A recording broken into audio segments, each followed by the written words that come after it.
Gucci fired him for being too fat. He was 19 years old, wearing a pink Speedo. And the man who rejected him was Tom Ford. This is Ashton Kutcher's most humiliating secret. Before Ashton Kutcher became a Hollywood star, before the fame, the movies, and the millions, he was just another young model trying to survive an industry that eats people alive.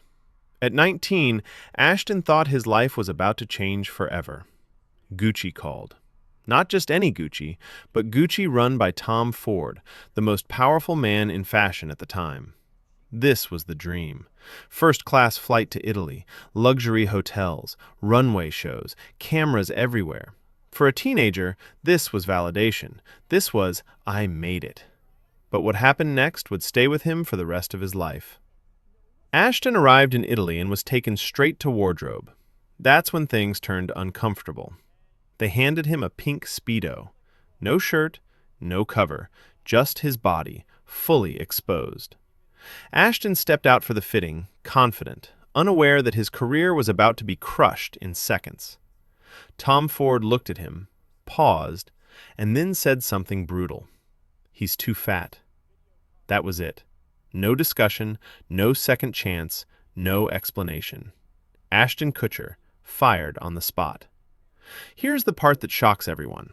At the time, Ashton weighed exactly 178 pounds. Not overweight, not unhealthy, not even close. Yet in the fashion world, that was too much. Years later, Ashton says he laughs about it now. He even jokes with Tom Ford about it. But back then, it shattered him. And instead of attacking Ford, Ashton did something unexpected. He defended him. He said Tom Ford had a very specific image in his head, a vision, and if you didn't fit it perfectly, you were out. It wasn't personal. But that raises a terrifying question. If Ashton Kutcher was considered too fat, what hope does anyone else have? Ashton says modeling taught him a harsh truth very early.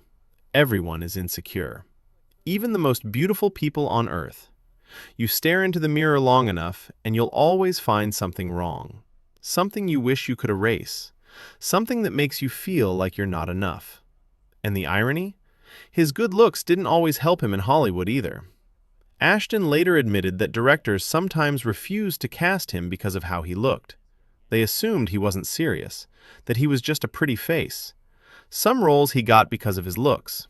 Many roles he lost for the same reason. Now fast forward to today.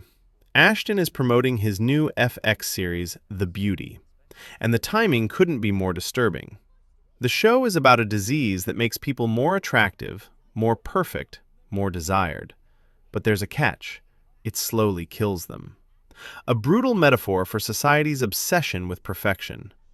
During interviews, Ashton was also asked about The Substance, the shocking body horror film starring his ex-wife Demi Moore.